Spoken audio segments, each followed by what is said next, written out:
Hi everyone, I thought I would share some stuff that I've had in the post. This is pretty exciting, so I'll start off with this. There's a few little bits and pieces I've ordered off eBay, most likely. Let's start with this one. Right, so let's open it up. So if you know me, you'll know that I'm rather excited about old Casio keyboards from the 80s.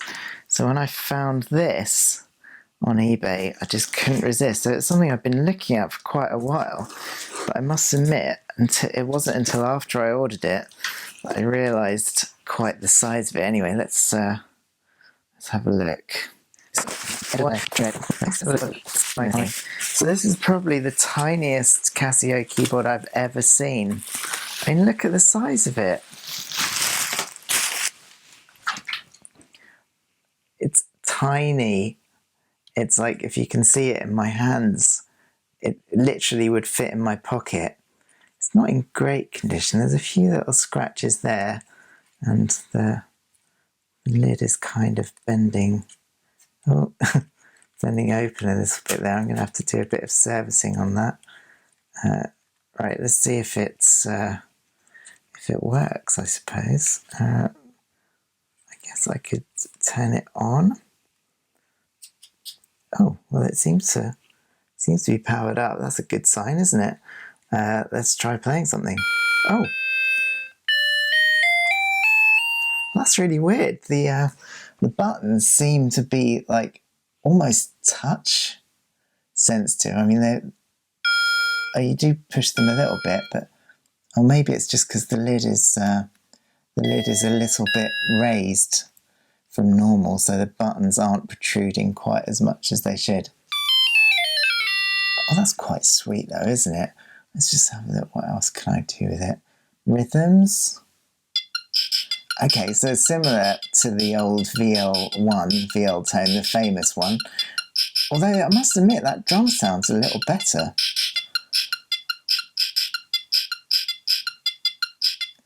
I wonder if...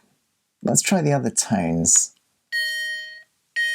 Oh, this tone button doesn't seem to work very well. Okay, so it obviously needs a little bit... Oh!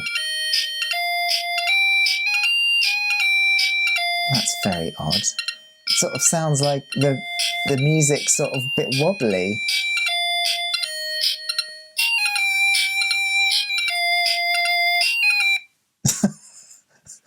That's quite wonderful.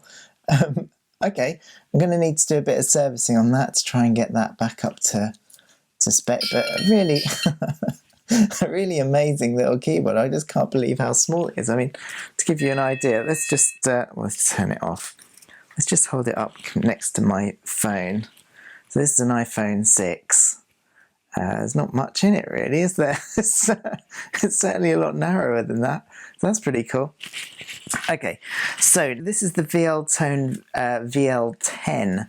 So yeah, presumably 9 better than the VL1.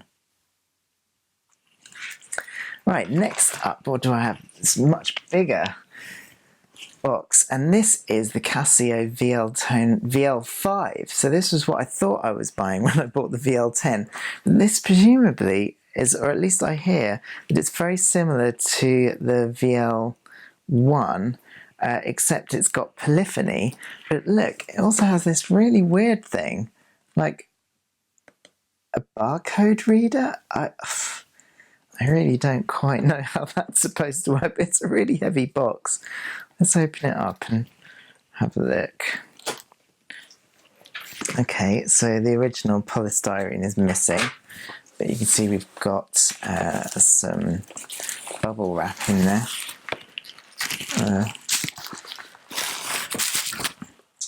Also got the manual, pretty good. And presumably that's where the business end is. Oh, what else? Power supply. So I haven't had a power supply for one of these before. It's not the original one. It does look like it's very old, maybe from the 80s. Look at that. And what's this? Another book. Barcode score book. What the? It's just a book full of barcodes. I mean, what the hell? Okay. All right. And here, last but not least, is actually the barcode reader itself. It's just like, it's just got a little tiny hole in the end. So weird. Okay, well, let's plug it in and see what happens. Oh, bubble wrap, of course. Let's get the bubble wrap off. Okay, well, this is interesting. It actually feels a lot bigger than the VL1 that I've been using. I don't have one handy, unfortunately. Do I have one? I could probably find one. Okay, so here's my Casio VL1. It's interesting. Look, here's the VL5. It's 5, isn't it? And you can see straight away they're like quite a lot different sizes. This one's a lot chunkier. Anyway, I love these old vinyl cases. It just really makes them seem like a school instrument, you know, like your cheap plastic recorders came in these cases. Okay, so this is the VL1. Classic. I've done lots of demos with this, but I won't talk about that in this video because I'm opening this VL10. Let's have a look. Okay, so that's quite interesting. Yeah, so like I say, a lot bigger than the VL1. Let's look at the two together. A lot chunkier. It actually feels a lot bigger. I don't know if you can really get a sense of that, but yeah, it definitely just feels a lot chunkier in my hand. Okay, let's see. Let's turn it on, I suppose. Let's see. Oh, we have some sound, a bit of noise. Oh, a bit noisy. Oh yeah, the volume side is a bit noisy. There you go, fixed.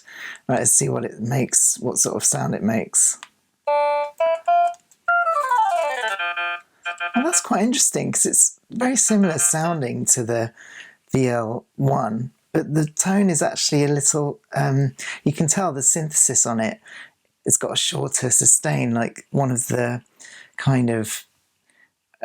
noticeable things about the VL1 is that all the notes have a really long sustain, and it's a sort of limitation on the very basic synthesizer inside. Like if you listen to the piano on here, for example. So you can hear how long those notes are. Okay, but this one, a lot shorter, so let's see what else we've got. So what is that? Tone memory, you've got 4 tone memories. Oh, and then I see that the instruments are actually written on the notes there. Can you see that? They're written along the top there. So what do we have? Flutes, bagpipe, clarinet, violin, trumpet, pipe organ, harpsichord, piano. Pretty and funny. Goodness. Let's see what that sounds like then. How do I get one of those back, do you suppose? Oh, okay, so I can go through all the different sounds. When I'm in set mode, look at that there, it's that one. Set mode, I can either play the notes or I can set which sound I want. And now I'm in set mode, I can just play all the notes and you get to hear what each one sounds like. So let's have a look. Flute, bagpipe, clarinet, violin, trumpet, pipe organ, harpsichord, piano. Piano's not bad. Pretty. Oh my goodness, that's weird. Funny. Doesn't sound that funny to me.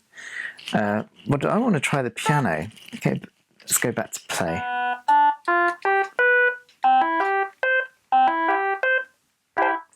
Holy, we've actually got multiple notes. I can't tell you how exciting this is. Look, if we compare it to the piano here. But you can't play more than one together. You can't play a chord. Oh my god. But here, we've got a chord. Oh my god.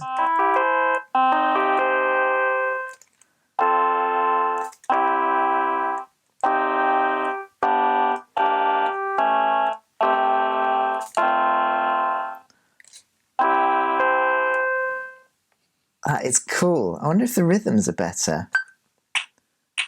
Okay, oh, doesn't sound like it, does it? We can turn the tempo up.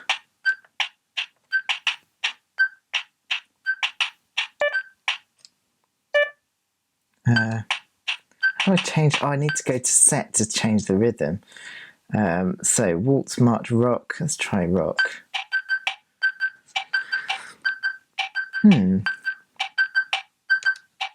Swing, march, samba, slow rock.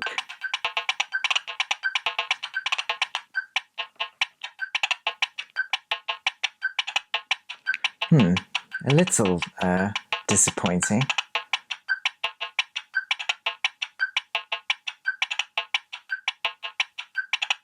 I wonder if I can figure out how to actually use this barcode reader then. I suppose I should plug that in. What is it? It's a 4-pin DIN, so that's weird. It's like the MIDI cable, except I need 4 pins instead of 5. Let's see where it goes. There's a slot for it there. Right, nothing obvious there. I suppose I could read the manual. That's a bit boring, isn't it? Let's just see if I can figure it out instead. So I just try reading a barcode. What's Cielito Lindo? I guess I could try that. No, it doesn't do anything. I wonder what I have to press. Maybe. Is there a button on here? No, nothing there.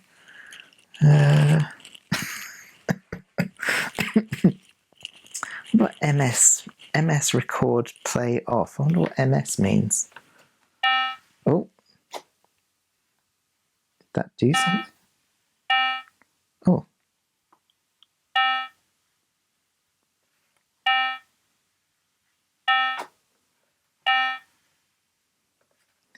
I think I'm going to have to read the instructions, aren't I? Let's have a look. Okay, operation manual.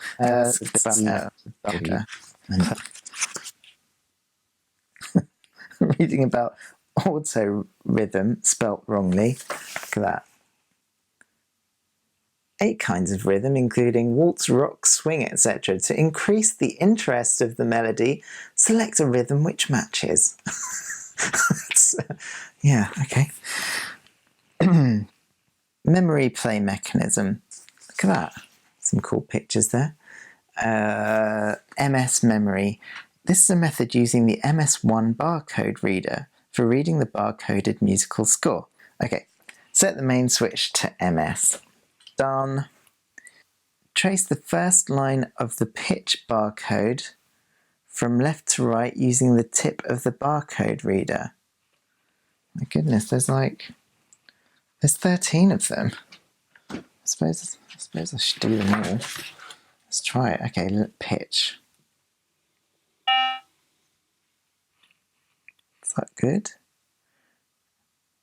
After a pleasant tinkle comes out, and the display is shown on the right, it says error. It says E1, so that's an error. It's meant to say P1. When a gong error sound comes out, storage is not succeeded. Perform the operation again until you hear the tinkle sound. All right, well, let's looking forward to hearing this tinkle sound and see what happens.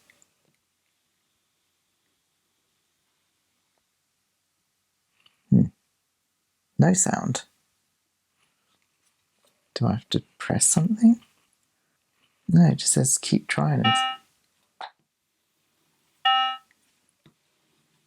Oh, there you go. We got the tinkle. Excellent. Let's try the second one. Oh, I've got the hang of it now.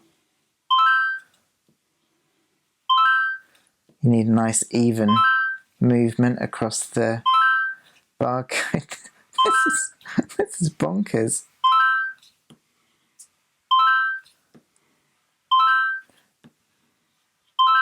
12, just one more.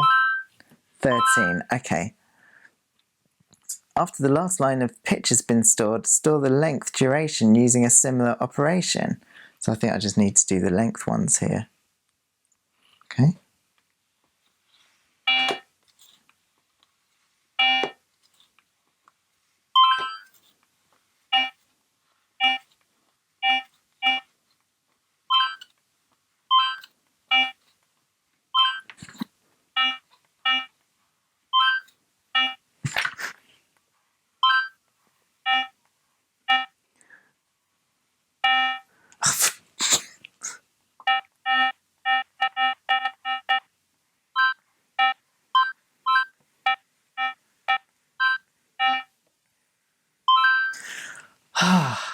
Done. Okay, what do I do now? Now I've read it all. I think I've read it all in. Oh, I've lost my page. Right, here we are. Set the main switch to play. Storage is complete. Okay, let's do it.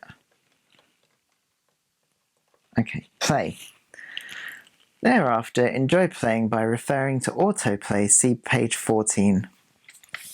I presumably just press the autoplay button. Let's have a look. Autoplay.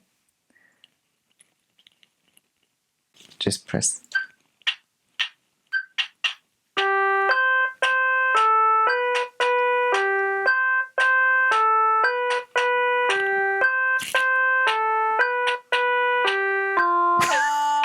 Oh, yeah. Okay, it sort of works. Okay, anyway, enough of this.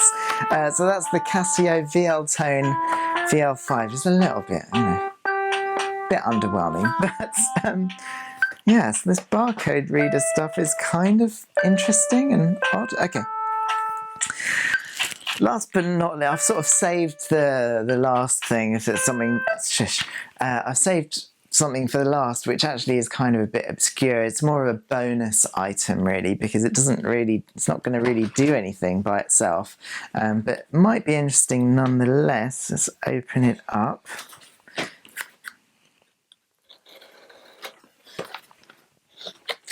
Okay,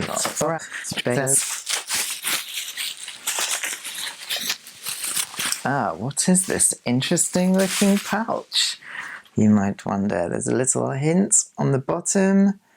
Casio. Okay, let's open it up. Okay, and what do we have here?